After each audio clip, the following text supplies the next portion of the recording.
wabarakatuh. Hai anak-anak semuanya, apa kabar kalian semuanya? Pada kesempatan kali ini kita semuanya akan membahas materi di pelajaran PPKN. Apa sih yang akan kita bahas kali ini? Kali ini kita akan membahas tentang makna tata peraturan perundang-undangan yang ada di Indonesia.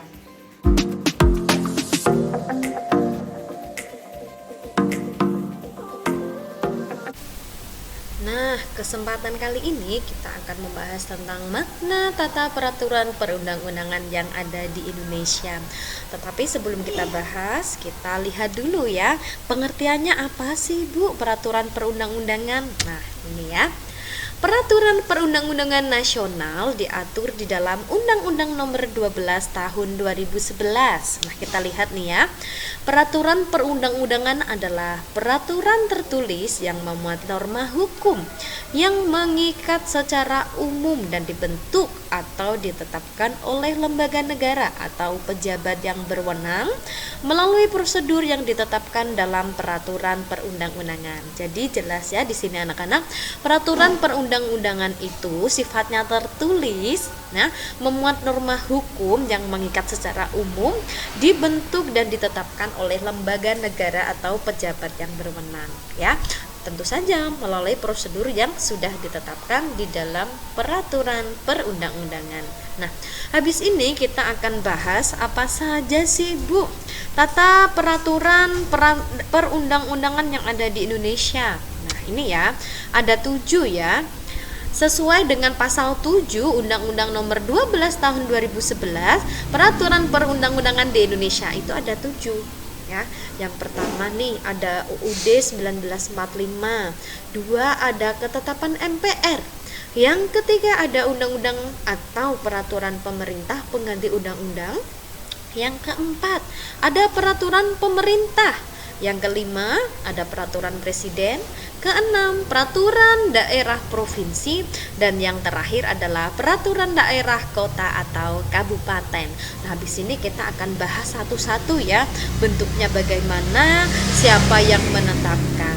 Nah, ini ya, ini ada piramida nih, piramida dari adanya tata peraturan perundang-undangan yang ada di Indonesia. Ini paling atas ada UUD 45, ada TAP MPR, ada undang-undang, peraturan pemerintah pengganti undang-undang, ada PP, Perpres, Perda provinsi, dan Perda kabupaten atau kota. Kita bahas satu-satu ya, dari paling atas sampai yang paling bawah. Nah, yang pertama kita bahas tentang Undang-Undang Dasar tahun 1945. Anak-anak, UUD 1945 ini merupakan hukum dasar tertulis yang kedudukannya paling tinggi ya, dan UUD ini memiliki kedudukan yang istimewa loh dibandingkan undang-undang lain. Kenapa? Nah, alasannya yang pertama, dibentuk melalui cara yang istimewa yang berbeda dengan pembentukan undang-undang biasa. Siapa Bu yang membentuk? Tentu saja BPUPKI dalam sidang kedua. Nah, yang kedua, Undang-Undang Dasar dibuat secara istimewa, untuk itu dianggap sesuatu yang sangat luhur.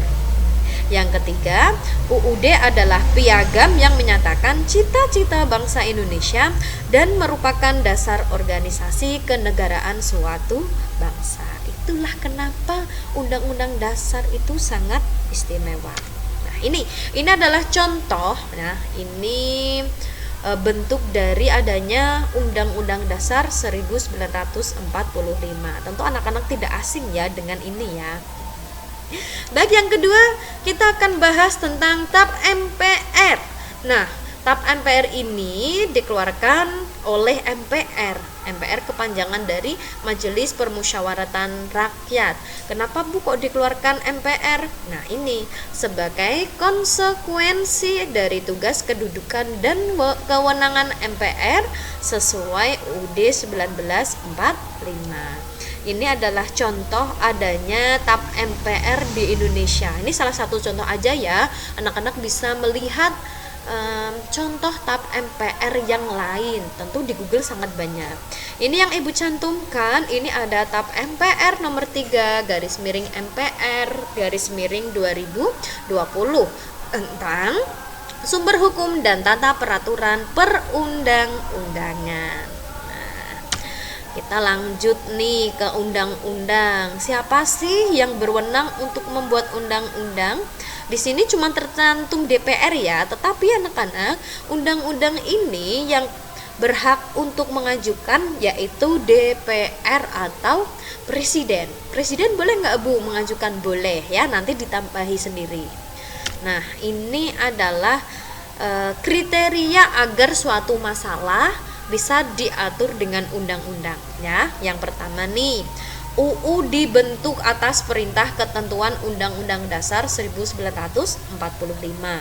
Yang kedua, undang-undang dibentuk atas dasar perintah TAP MPR. Yang ketiga, undang-undang dibentuk atas perintah ketentuan undang-undang terdahulu. Boleh tuh dibahas. Yang keempat, undang-undang dibentuk dalam rangka mencabut, mengubah, dan menambah undang-undang yang sudah ada. Yang kelima, undang-undang dibentuk karena berkaitan dengan hak asasi manusia. Dan yang terakhir, undang-undang dibentuk karena berkaitan dengan kewajiban atau kepentingan orang banyak. Oke, kita lanjut nih. Nah, ini ada contoh dari undang-undang yang ada di Indonesia. UU nomor 3 tahun 2020 tentang perubahan atas UU nomor 4 tahun 2009 tentang pertambangan mineral dan batu bara. Tentu anak-anak jika ingin melihat undang-undang tuh banyak sekali ya, bisa dilihat di internet. Kita lanjutkan nih ke Perpu atau kepanjangan dari Peraturan Pemerintah Pengganti Undang-Undang. Anak-anak, Perpu ini dibuat oleh Presiden, di mana Presiden membuat Perpu ini jika negara dalam keadaan yang darurat berbahaya, ya, tanpa harus menunggu persetujuan DPR. Kenapa Bu kok seperti itu? Nanti kalau menunggu persetujuan DPR akan lama dan ditakutkan keadaan darurat tersebut nanti akan semakin meluas dampak negatifnya ya. Tapi diingat anak-anak, jika keadaan suatu negara itu sudah selesai bahayanya, maka Perpu tersebut harus diajukan kepada DPR. Apabila DPR menyetujui Perpu tersebut, maka Perpu akan dijadikan undang-undang. Jika DPR tidak menyetujui, maka Perpu tersebut harus dihapus. Ya, ini contoh nih, contoh keadaan darurat di Indonesia yang sekarang ini baru kita alami, yaitu tentang coronavirus disease 2019 atau COVID-19 ya. Ini ada Perpu dari Presiden nomor 1 tahun 2020 tentang kebijakan keuangan negara dan stabilitas sistem keuangan untuk penanganan pandemi coronavirus disease 2019 atau COVID-19. Nah ya, ini ancaman yang membahayakan. Oke, Ibu lanjutin ya. Kita ke peraturan pemerintah. Peraturan pemerintah ini yang membuat juga pemerintah, dibuat dalam rangka melaksanakan undang-undang sebagaimana mestinya. Ada loh kriteria dikeluarkan PP. Nah, apa aja kriterianya? Satu nih, PP tidak dapat dibentuk tanpa undang-undang induk. Jadi harus ada undang-undang induknya ya. PP tidak dapat mencantumkan sanksi pidana, tidak bisa. Yang ketiga, PP tidak dapat memperluas atau mengurangi ketentuan undang-undang induknya. Yang terakhir, PP dapat dibentuk meskipun undang-undang yang bersangkutan tidak menyebut secara tegas. Itu boleh dijadikan PP. Baik, kita ke contohnya. Ini adalah contoh dari adanya peraturan pemerintah. Ada PP nomor 22 tahun 2021 tentang penyelenggaraan perlindungan dan pengelolaan lingkungan hidup ya. Ini yang membuat juga Presiden. Nah, kita ke peraturan Presiden. Peraturan Presiden ini yang membuat juga Presiden ya, sifatnya mengatur.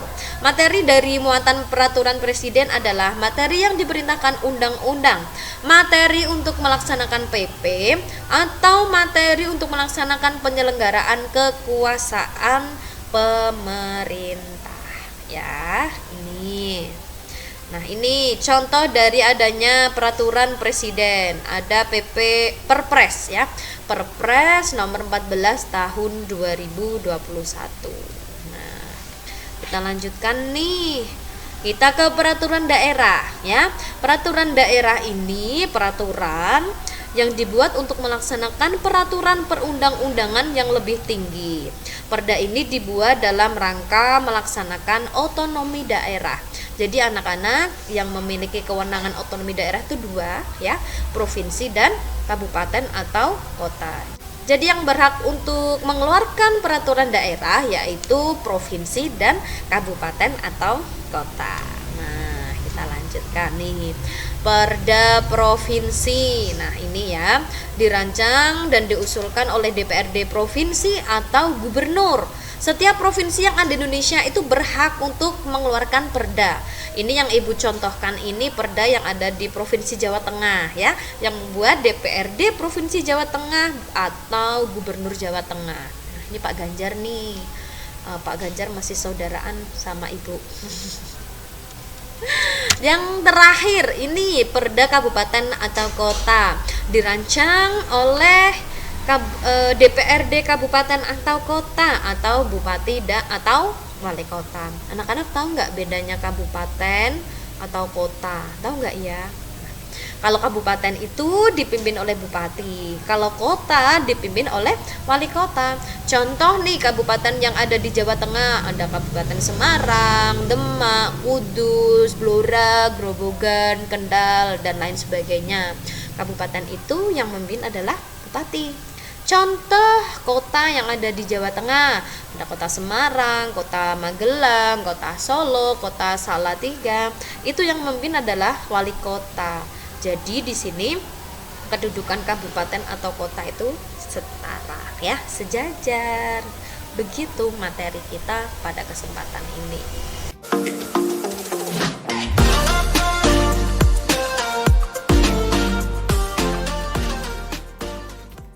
Demikian pelajaran yang kita bahas pada kesempatan kali ini. Apabila anak-anak memiliki pertanyaan, silahkan bisa komentar di kolom bawah ini.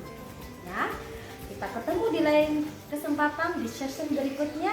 Semoga ilmunya bermanfaat. Tetap semangat, tetap menjadi anak yang hebat. Terima kasih. Assalamualaikum warahmatullahi wabarakatuh.